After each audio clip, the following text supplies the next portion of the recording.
State your name, please, Paul Katami. and spell your last name. Katami. And your first name. Paul. Thank you. Good morning, Mr. Katami. Good morning. Would you tell the court a little bit about yourself? How old are you? I'm 37 years old. And where did you grow up? I grew up here in San Francisco.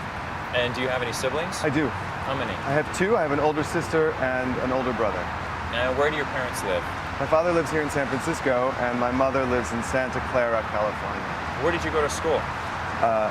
You want the whole run? Summarize it. I went to school here at St. Anne's off of the Sunset, and then I went to St. Ignatius College Preparatory for Boys in the city, and then I went to Santa Clara University, and then I went to UCLA for graduate school. And what degrees do you have? The highest degree is the Master of Fine Arts. And where are you employed? Currently employed for Equinox Fitness. And what do you do there? I am a manager of group fitness. Now, you were sitting in court when Mr. Zerillo described your relationship, were you not? I was.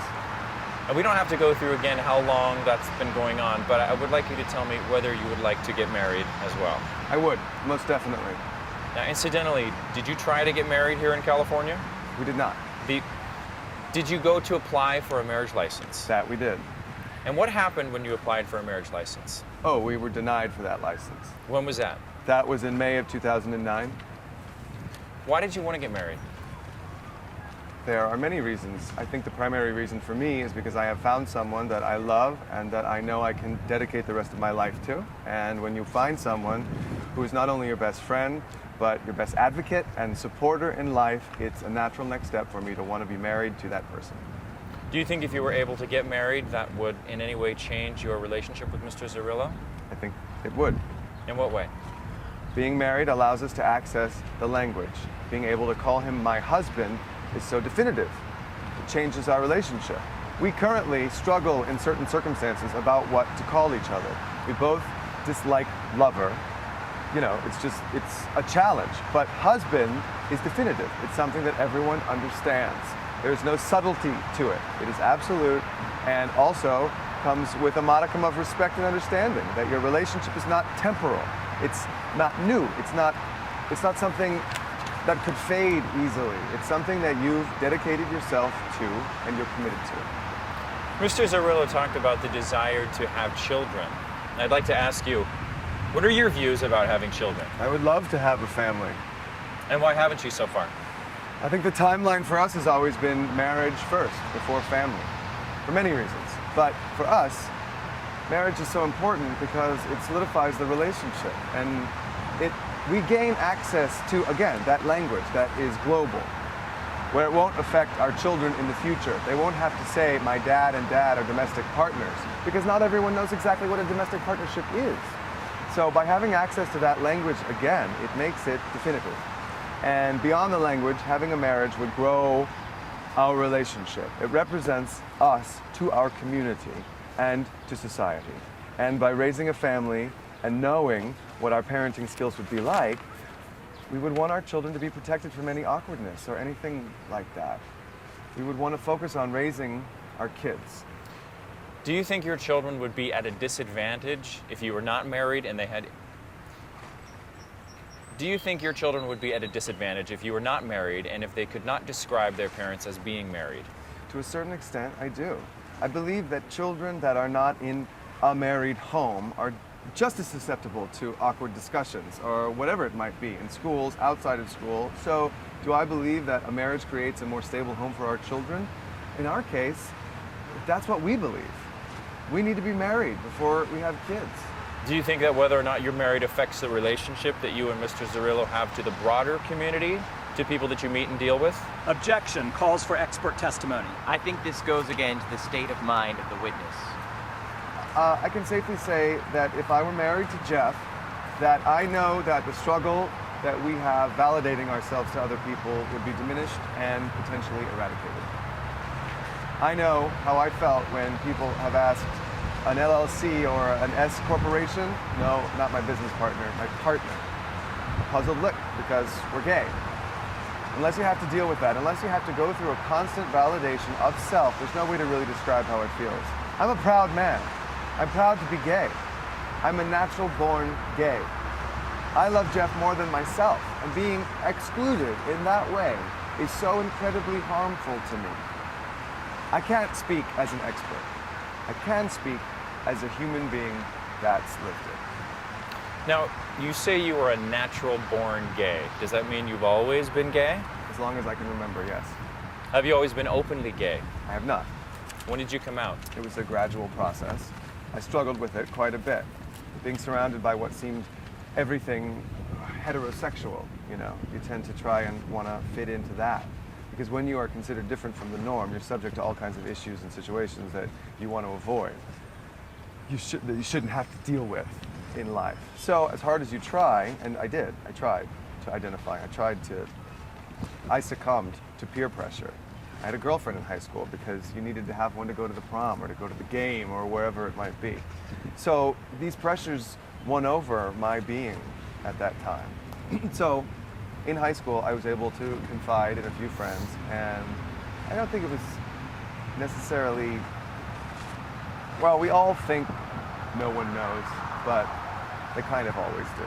So when you do confide in friends and family, they're like, yeah, we are just waiting for you to be ready. And I was never a big believer of presenting myself as gay as an issue or problem. I never wanted to sit someone down and say, I have a serious thing to tell you, as if it was some deep, dark secret, that it was a bad thing in my life. Because many times in those instances in high school and college, being gay is associated with something that is undesirable. Oh, that's gay. You know, that's me. So I'm in that category now. So it's very difficult. But I found friends that I trusted and family that I trusted, and I was able to come out in a gradual process. And I always told myself that I would come out in a way that was exemplary to who I was. I wasn't going to present it as a problem or something that even though I had struggled with it and fought with it for many years, I was going to put on a good face to it and say, listen, this is my boyfriend. I'm bringing him home for Thanksgiving, you know? And that would lead to the discussion. And that has proven. I bet it would. Huh? I said, I bet it would. Well, yeah. But it was just, again, in that effort of trying to identify surely who I was versus leaving any speculation that it was not who I really truly was as a person. Have you experienced discrimination as a result of being gay? I have. Can you give me some examples? One example is that I remember very clearly is that the first time in college with some gay friends going to my first gay establishment, like a bar or a restaurant, socially. And we were in an outdoor patio, and rocks and eggs came flying over the fence of the patio. We were struck by those rocks and eggs, and there were slurs. And again, we couldn't see who the people were, but we were definitely hit. And it was a very sobering moment because I just accepted that as, well, that's part of our struggle. It's part of what we have to deal with. And it was very clear to me because I was finally feeling comfortable in my skin. And it was just a constant reminder of you are still going to deal with these issues. More currently, discussions and amicable arguments, if that's not an oxymoron, dealing over certain rights, particularly Prop 8 has led to a lot of discussions, intense discussions about my rights and why I should be able to get married. And a lot of those discussions included language like, well, what's the big deal? Why do you care? Don't you get most of the same rights anyway? And other emotional responses like, well, marriage is not for you people anyway. And once again, it goes back to that place where you hear that. And regardless of how proud you are, unless you've experienced that moment, regardless of how proud you are, you still feel a bit ashamed. Being gay doesn't make me any less American. It doesn't change my patriotism. It doesn't change the fact that I pay my taxes and I own a home and I want to start a family. But in that moment, being gay means I'm unequal. I'm less than. I am undesirable. I have been relegated to a corner. And I'm tired of living my life that way. I'm tired of those constant reminders because I don't think of myself as a bad person. I don't think of myself as someone who needs to be put in a corner and told that you're different. It's not for you, it is for me. What were the circumstances when somebody said marriage isn't for you people, or whatever it is what they said? Yeah, I was paraphrasing. There was other choice words that I have probably forgotten. That particular incident was in traffic in Los Angeles, and as you know, that's like having coffee with someone in the car next to you. So you're sitting next to this person over and over again for many miles, and I noticed that this person had a Yes on 8 campaign sticker on their bumper sticker, and I was like, oh great. And I just thought to myself, I just want to see who this person is, because this campaign sticker had an image that was disturbing to me, and it was, you know, in the middle of this. And I just pulled up and I just looked over, and I got very distinctive what look back. And I simply said, through my window, my window and sunroof were open, and I said, I just disagree with your bumper sticker. She said, well, marriage is not for you people anyway. And I thought, God, do I have a gay flag on my car?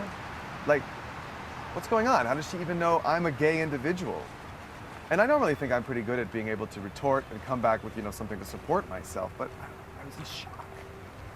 I remember getting home and telling Jeff I lost I couldn't even respond. I was like, really? Like, I don't know, I just said I disapprove. I mean, I should have the right to disagree. And this person turns to me and says, no, you don't have that right, nor do you have the right to get married, or nor should you. And it rocks you to your core.